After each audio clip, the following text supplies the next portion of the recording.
بەڵێ بیناران هەڵبەتە عێراق وڵاتێکی فڕە پێک هاتەیە ژبلی کردو نەتەوێن سەرەکە لە عێراق دژین کورد و عەرەب بێگومان پێک هاتێن دنجی هەنە پێک هاتێن ئولینە نەتەوەیینە مەزهبینە حتا داویە لێر عێراقی گەل و بول vê dawiyê vê sed sala bîstûyekê eqliyetek dirûst bê di nava Parlemanê Iraqê de heta kumar behsê serrastkirina barekesatî yasayê barekesatî ya sala 1950 dikin ku mezhebekê şîa pêwîst e li gorî mezhebî ev yasaya bête serrastkirin ke hata bi dahan mezheb hene şîa û sunne hene pêk hatên din hene gelo ew çi bikin yani ev ciyawazî û sepandina mezhebekê eqliyetekê arastayekê li ser hemû pêk hatên dinên Iraqê wê wî vilatî belev kî vebe mêvanekê me hêjayê Ehsan Çoban Xelîl cêgirê serokê Sabîeya Mendaî li Hewlêrê digel me ye birêz Ehsan demata baş be بەڕێز ئەحسان سڵاوتان لەبێ و کاتتان باش ئێوە کوێشێک لە پێکاتەکانی عێراق لە چ شتێکی یاساکانی عێراق لەبارەی پێکاتەکان ناڕازین نعم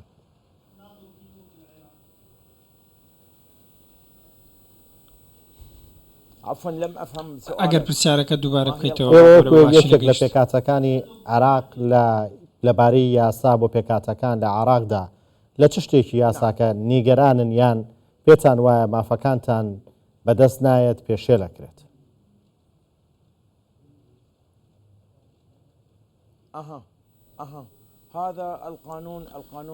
ئەم یاسانە بەڕاستی بە دیاریکراوی دوای یاسای یاسای بە هەمواری باریکەسی ئەمە یاسایەکە بە هەموو پێودانگێک سوکایەتی بۆ خەڵکی عێراق نەک بە تەنیا بۆ پێکاتەیەکی دیاریکراوە ئەمە یاسایەکە مای لێدانە لە هەموو پێکاتەکان بەڵێ هەلبەتە یاسای باrekesatî مشتومڕێکی gelê ser heye taybetî texajinan di heman demda heta pêk hatên din jî yani gelo eger ev yasaya tu zanî jî di nava Parlemanê Iraqê de zorînaw kemîne hene gelê cara bi zorîne ev yasatîne derbaskirin heke hata derbaskirin civaka Iraqê bi hevrajiyanê aştiya civakî dê berek kî vebet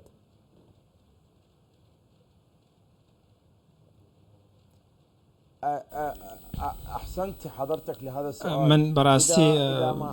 ئەمە پرسیارێکی زۆر گرنگە چونکە ئەگەر ئەم یاسایە بێت و تێپەڕێنرێت دەبێتە هۆکاری ئەوەی کە کۆمەلگای عێراقی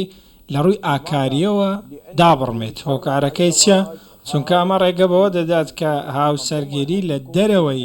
سیستمی حکومی و یاسایی بکرێت ئەمە دەرگا بەسەر چی دەکاتەوە دەبێتە هۆکاری ئەوەی کە شتەکانمان لە دەست دەربچن و ئەو کەسانەی کە لە پشت یاسا کار دەکەن لە یاسا ڕزگاریان دەبێت جگە لەوەش بەڕاستی ڕێگە بەوە دەدات کە کەسێک هێشتا نەگەیشتوتە تەمەنی پێگەیشتن یاخود نەگەیشتوتە 18 ساڵ لە عێراق هاوسەرگیری بکات چونکە وەکو دەزانن لە عێراق تەمەنی پێگەین بریتیە لە 18 ساڵی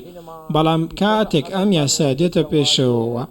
ڕێگە بەوە دەدات کە هاوسەرگیری لەژێر ئەم تەمەنەوە بکرێت ئەمە دەبێتە هۆکاری ئەوەی کە کارەسات بخوڵقێت و ئەنجامەکەی باش نابێت بەڵێ ئەو کێشە سیاسی و ئەمنیانەی لە عێراقان بە تایبەت کە گروپە چەکدارەکان هۆکارن لەسەر هەڵدان و دروستبوون ئێمە تا چەند زیانی بە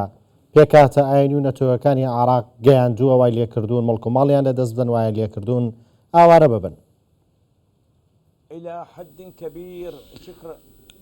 ئەمانە هۆکارێکی زۆر گەورە بووە بەڕاستی زۆر باشە کە ئاماژە بەم شتە بکەین چونکە کۆمەلگای عێراقی ئەو کۆمەلگەیە بوو کە پێشتر لە هەمەڕەنگی و پێکاتەکان و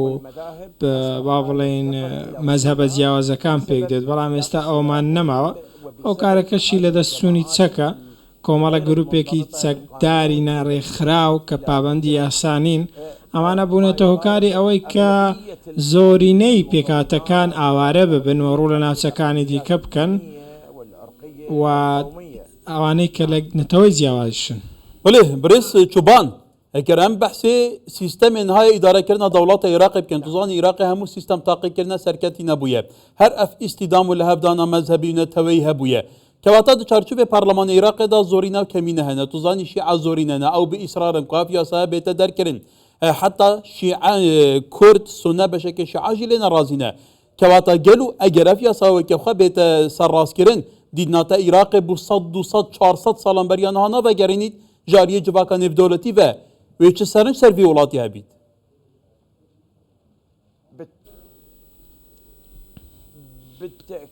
بەدڵنیاییەوە کۆمەلگەی نێودەوڵەتی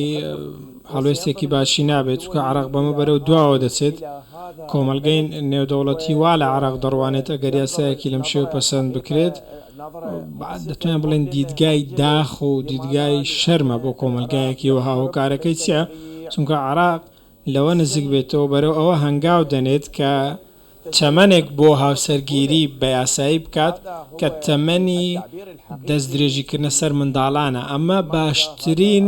دەستەواژێ بۆ ئەم یاسایە و لە ئامانجی پشت ئەم یاسایە کە ئەم یاسایە بەڕاستی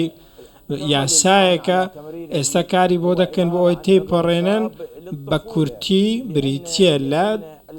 دەست درێژیکردنە سەر منداڵی چونکە ئەو کچانەی کە تەمەنی نەگەیشتون بە تەمەنی پێگەین و لە ڕووی جەستەی و ئەقلەوە پێ نەگەیشتون بە تەمەنی 18 ساڵی یاخود ئەوەی کە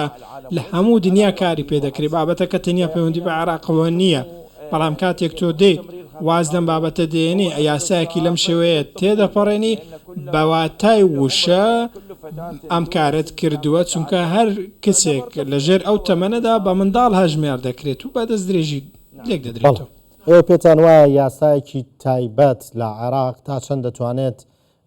ببێتە هۆکارێک بۆ پاراستنی مافی پێکاتەکان لە عێراق لە مڵک و ماڵیانە لە دابینکردنی هەلیکارە لە پشووە ئاینەکانە زۆر پرسن کە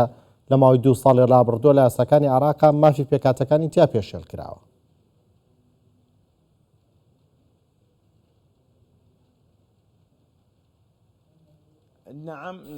بەڵێ مافی پێکاتەکان هیچ گومانی تێدا نییە کە لە ماوەی دوانیدا پێشێل کراوە چونکە ئەم وڵاتە پێکاتەی جیازیای تێدایە بەرلەوە دەبێ ئاماژەوە بکەین وڵاتێکی هەمەچەشن و هەمەڕەنگ پێویستی بە یاسایەکی یەکگرتووە بنەماکەی مرۆڤەتی بێت و پێویستە ئەو یاسایە مافی هەموو لایەک بپارێزێت و دیوە مرۆڤایەتیەکەی تاکی عراقی لە بەرچاو بگرێت دەبێت هاوڵاتی عراقی بە یاسا ڕێز لێگیراو بێت و پارێزبەندیەکی یاسایی هەبێت تەواوی مافەکانی بە گوێرەی ئەو یاسایانە بپارێزرێن دەبێ یاساکە گشتگیر بێ هەموو خەڵک بگرێتەوە نەک تایبەت بێ بەم گروپ و بۆ گروپە. بله برس احسان چوبان خلیل جگیری سروکی حسابی ایامندایی